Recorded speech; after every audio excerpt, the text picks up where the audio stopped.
a todos.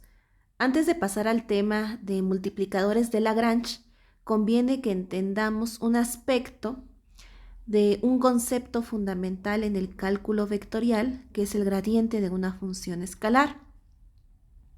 Conforme vayamos avanzando, vamos a entender más a este objeto. En esta clase vamos a entender una de las tantas características que tiene. Entonces, primero vamos a definirlo. Y entonces aquí está la definición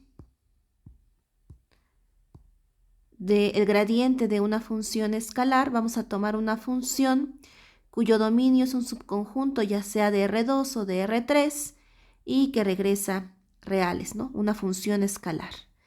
Y vamos a considerar un elemento en el dominio de la función. Definimos el gradiente de f en A, que se denota así. Este es el operador nabla. Nabla f de A, como sigue. Nabla f de A es un vector. En el caso en el que el dominio es un subconjunto de R2, es un vector con dos entradas, cuya primera entrada es la parcial de f con respecto de x evaluado en A, y la segunda entrada es la parcial de f con respecto de y evaluado en A. Para el caso en el que el dominio es un subconjunto de R3, el gradiente de f en A es un vector con tres coordenadas, en donde la primera entrada en este caso es la parcial de f con respecto de x en A, la segunda entrada es la parcial de f con respecto de y evaluado en A, y finalmente la tercera entrada es la parcial de f con respecto de z evaluado en A. Entonces, ¿qué es? El gradiente es un vector, ¿no? Que, digamos, por cada elemento del dominio, o más bien lo puedo pensar como una función que toma un elemento del dominio y me regresa un vector. ¿Qué vector? Un vector que en sus entradas tiene como entradas las parciales. Entonces, fíjense, esta es una función que come vectores y regresa vectores. Después vamos a llamarles a este tipo de funciones de cierta forma. Bueno, tenemos la siguiente proposición, que es una proposición muy útil, que dice lo siguiente: sea f una función con las mismas características de antes, una función cuyo dominio es un subconjunto ya sea de R2 o de R3, que regresa reales, y vamos a tomar S un conjunto de nivel de f, es decir, S es f a la menos 1 de k para algún k. Y vamos a agarrar un elemento en S. Bueno, resulta que el gradiente de la función evaluado en el punto es un vector normal a la recta o al plano tangente según estemos trabajando en R2 o R3. Entonces dice, es un vector normal a la recta o plano tangente a la curva o la superficie en el punto P0. Vamos a aclarar todo esto, espero que quede claro en este dibujo. Supongamos que el dominio de mi función es un subconjunto de R2. Entonces S, que es un conjunto de nivel de la función, es como una curva. Aquí la tenemos en moradito. Voy a agarrar un punto en la curva y le voy a llamar P0. Resulta que el gradiente de la función evaluado en P0 es un vector normal a la recta tangente a la curva, está de aquí, en este punto. En el caso en el que el dominio de la función es un subconjunto de R3, entonces tenemos que S se ve como una superficie en donde S es el conjunto de nivel de f, digamos asociado al valor k. Agarro un punto en la superficie P0, ¿de acuerdo? Resulta que el gradiente de f en P0 es un vector normal al plano tangente a la superficie en este punto. Bueno, vamos a ver un ejercicio en donde espero que, si todavía hay dudas hasta este punto, quede claro todo. Dice, determine la ecuación del plano tangente a la superficie 2xy² menos coseno de z igual a 1 en el punto 1,1,0. Entonces, digamos, si yo no hubiese mencionado nada de lo que mencioné anteriormente, pues aquí lo que tendría que hacer es despejar una de las letras, ¿no? Según lo que hemos visto antes, despejar una de las letras y ver la expresión que me queda del otro lado. Digamos, cuando despejo, supongamos la x, me va a quedar una expresión que depende de y y de z, quiere decir que x es una función que depende de y y de z, y entonces trabajo con la función y entonces podría calcular la ecuación del plano tangente calculando derivadas parciales. Bueno, ¿qué va a pasar de aquí en adelante? Fíjense bien. Dice aquí, note que la superficie esta que me dan, yo la puedo interpretar como un conjunto de nivel de una función asociado a cierto valor.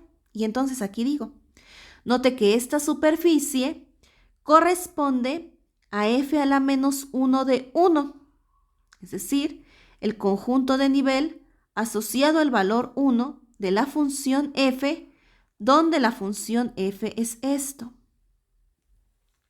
En efecto, pongo aquí, fíjense bien que f a la menos 1, por definición, son todos los elementos en el dominio de la función, que en este caso es todo R3, tal que cuando yo le aplique la función, que es toda esta expresión, esto es igual a 1. ¿Y qué es todo esto que acabo de describir? Simplemente la superficie con la que inicio. Y este punto es importantísimo. En este momento lo que hemos hecho es entender a la superficie que me dan como el conjunto de nivel de una función. Bueno, entonces lo que teníamos aquí, empezábamos con una superficie que es el conjunto de nivel de alguna función f. Ya que tenemos eso, bueno, entonces ahora me fijo si el elemento que me dan pertenece efectivamente a la superficie.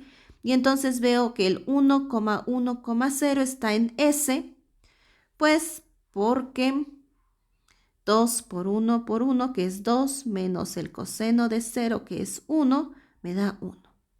Entonces estamos aquí en la superficie. Vamos bien. Entonces, ¿en qué momento estamos hasta ahorita?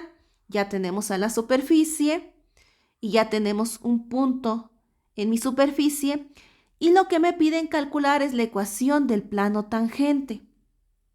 Y recuerdo, ¿qué información necesito para determinar la ecuación de un plano? Necesito un vector normal al plano y un punto por donde pasa. Bueno, ya tengo un punto por donde pasa el plano y me falta conocer un vector normal al plano. Pero según esto que les dije, según la proposición, un vector normal al plano me lo da el gradiente de la función evaluado en el punto. Pues entonces continúo. Y digo, así pues, el gradiente de la función evaluado en el 1,1,0, y entonces aquí también viene cómo calcular el gradiente, que es simplemente calcular las parciales, ponerlas en cada una de las entradas de mi vector y evaluarlas en el punto. Bueno, entonces, ¿cuál es la parcial de f con respecto de x? Pues es 2y² y eso lo voy a evaluar en el 1,1,0, que es este punto de aquí. Coma, la parcial de f con respecto de y, que sería 4xy, y también voy a evaluar en el 1,1,0. Y luego la parcial de f con respecto de z, la derivada del coseno, que es menos el seno y este menos, más, evaluada en el 1,1,0. Evalúo. Entonces aquí me dice 2 veces la segunda entrada al cuadrado. 2. 4 veces la primera entrada por la segunda. 4. Y el seno de la tercera entrada, seno de 0, que es 0. Bueno, Dice aquí, entonces este vector que tú acabas de calcular, según la proposición anterior, es un vector normal al plano tangente a la superficie S en el punto 1,1,0. Bueno, ya que tenemos un vector normal al plano, tenemos un punto por donde pasa el plano, pues ya sabemos nosotros que la ecuación del plano está dada por el vector normal, producto punto, por este le poníamos P, ¿se acuerdan? Menos P0 igual a 0. Y ya calculamos la ecuación del plano tangente. ¿Cuál es la ventaja de usar o de entender a una superficie como el conjunto de nivel de una función? Pues que uno no tiene que despejar nada. Si se fijan aquí, uno trabaja con la expresión así como me la dan, la entiendo como el conjunto de nivel de alguna función y para calcular un vector normal al plano que les están pidiendo, pues simplemente el vector gradiente funciona como un vector normal al plano.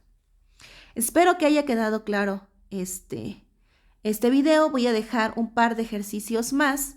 Me interesa que entiendan bien el significado, digamos, uno de los de cómo podemos usar el concepto del vector gradiente, porque lo vamos a utilizar fuertemente en el siguiente tema, que tiene que ver con multiplicadores de Lagrange, para entender un poquito por qué los multiplicadores funcionan cuando uno anda calculando máximos o mínimos. Esta parte es crucial. Quedo al pendiente de sus dudas y muchos saludos a todos.